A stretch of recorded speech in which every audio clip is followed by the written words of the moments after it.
Safe school वाहन policy के तहत स्कूल वैनां प्रोवाइड कीतियां गईਆਂ, जिस तहत मेरे स्कूल ਨੂੰ 13 वैनां प्राप्त ਹੋਈਆਂ और 68 ਪਿੰਡਾਂ ਤੋਂ ਬੱਚੇ ਇਸ ਸਹੂਲਤ ਨੂੰ ਲੈ ਕੇ ਇਸ ਖੁਸ਼ੀ ਸਿੱਖਿਆ ਪ੍ਰਾਪਤ ਕਰ ਰਹੇ। ਮੁੱਖ ਮੰਤਰੀ ਸਰਦਾਰ ਭਗਵੰਤ ਸਿੰਘ ਮਾਨ ਦੀ ਅਗਵਾਈ ਵਾਲੀ ਪੰਜਾਬ ਸਰਕਾਰ ਵੱਲੋਂ ਸੂਬੇ ਦੇ ਸਕੂਲਾਂ ਨੂੰ ਆਧੁਨਿਕ ਅਤੇ ਸਿੱਖਿਆ ਦੇ ਮਿਆਰ ਨੂੰ ਉੱਚਾ ਚੁੱਕਣ ਲਈ ਨਵੇਂ ਉਪਰਾਲੇ ਕੀਤੇ ਗਏ ਹਨ।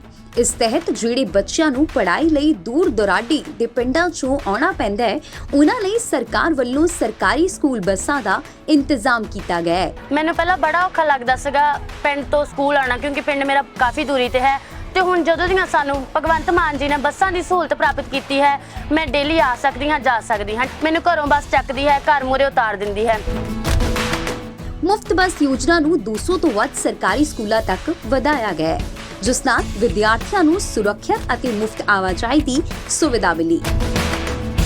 ਇਸ ਨਾਲ 10,000 ਤੋਂ ਵੱਧ ਵਿਦਿਆਰਥੀਆਂ ਨੂੰ ਲਾਭ ਹੋਇਆ। 200 ਸਕੂਲਾਂ ਦੇ ਵਿੱਚ ਇਹ ਜਿਹੀਆਂ ਬੱਸਾਂ ਚੱਲ ਰਹੀਆਂ ਨੇ, 18 ਕਿਲੋਮੀਟਰ ਤੋਂ ਬੱਚੇ ਆ ਰਹੇ ਨੇ। 10,000 ਤੋਂ ਜ਼ਿਆਦਾ ਬੱਚੇ ਇਸ ਵਕਤ ਸਰਕਾਰੀ ਸਕੂਲਾਂ ਦੀ ਟਰਾਂਸਪੋਰਟ ਦਾ ਲਾਹਾ ਲੈ ਰਹੇ ਨੇ, ਜਿਸ ਚੋਂ 7200 ਤੋਂ ਵੱਧ ਲੜਕੀਆਂ ਨੇ।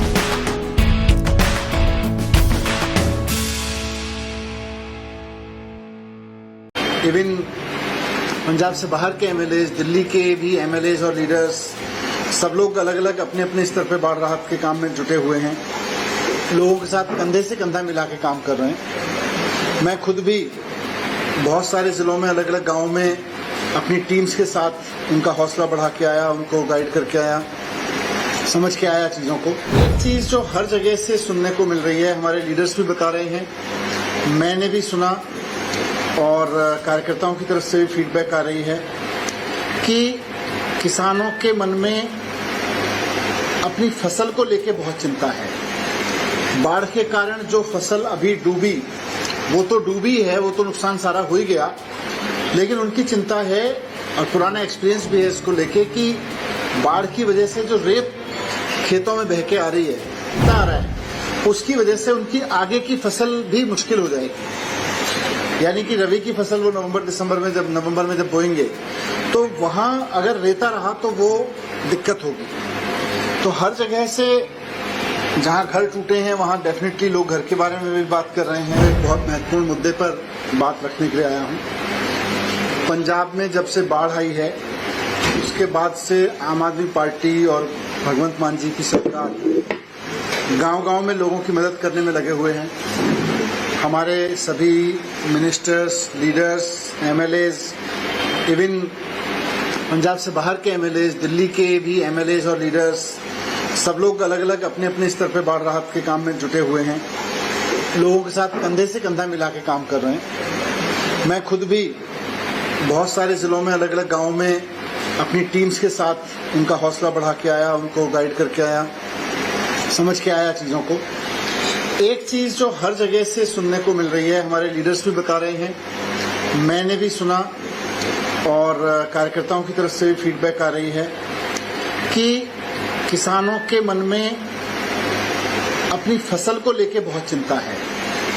बाढ़ के कारण जो फसल अभी डूबी, वो तो डूबी है, वो तो नुकसान सारा हो ही गया, लेकिन उनकी चिंता है और पुराना एक्सपीरियंस भी है इसको लेके कि बाढ़ की वजह से जो रेत खेतों में बह के आ रही है, जो रेता आ रहा है, उसकी वजह से उनकी आगे की फसल भी मुश्किल हो जाएगी। यानी कि रबी की फसल वो नवंबर में जब बोएंगे तो वहां अगर रेता रहा तो वो दिक्कत होगी। तो हर जगह से जहां घर टूटे हैं वहां डेफिनेटली लोग घर के बारे में भी बात कर रहे हैं। जहां लोगों की फसल बर्बाद हुई है अभी की, जहां पशु मरे हैं उन सब पे भी लोग बात कर रहे हैं। बीमारी की भी चिंता है, लेकिन किसानों की सबसे बड़ी चिंता यह है कि अभी तो कुदरत के कहर ने जो फसल डुबो दी वो डुबो दी, लेकिन आगे की फसल का क्या होगा? क्योंकि अगर खेत में रेता खड़ा रहा तो उसमें प्रॉब्लम आएगी। कहीं ना कहीं सरकारी प्रक्रिया, सरकारी पॉलिसी उसमें आड़े आती है, क्योंकि माइनिंग पॉलिसी है। माइनिंग पॉलिसी में बिना परमिशन के माइनिंग अलाउड नहीं है। मैं खुद भी तरन तारण में था, मुझे वहां भी गांव में जब मैं गया तो किसानों ने मुझे यही दिखाया कि देखो जी ये रेत खड़ा हुआ है, इसको कैसे हटाएंगे।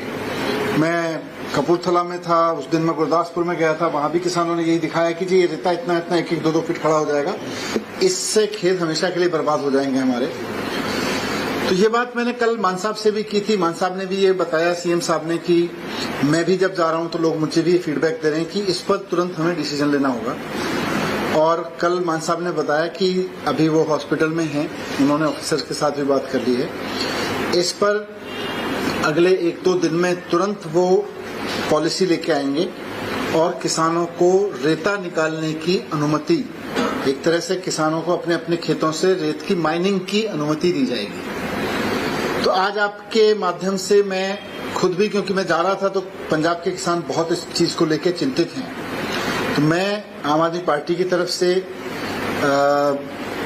पंजाब के सभी किसानों को जिनकी चिंता है कि उनके खेतों का क्या होगा, उनके खेतों में जो रेता भरा हुआ है उसका क्या होगा, आश्वस्त करना चाहता हूं कि आपकी पूरी फीडबैक पार्टी की तरफ से, हमारे लीडर्स एमएलए की तरफ से सरकार के पास पहुंच गई है और सरकार ने ऑलमोस्ट ये मन बना लिया है कि इसमें किसानों को माइनिंग की परमिशन दी जाएगी। बस एक फॉर्मल अनाउंसमेंट की देर है, वो 1 या 2 दिन में मान साहब जब स्वस्थ हो जाएंगे सीएम साहब तो उसके बाद में करेंगे।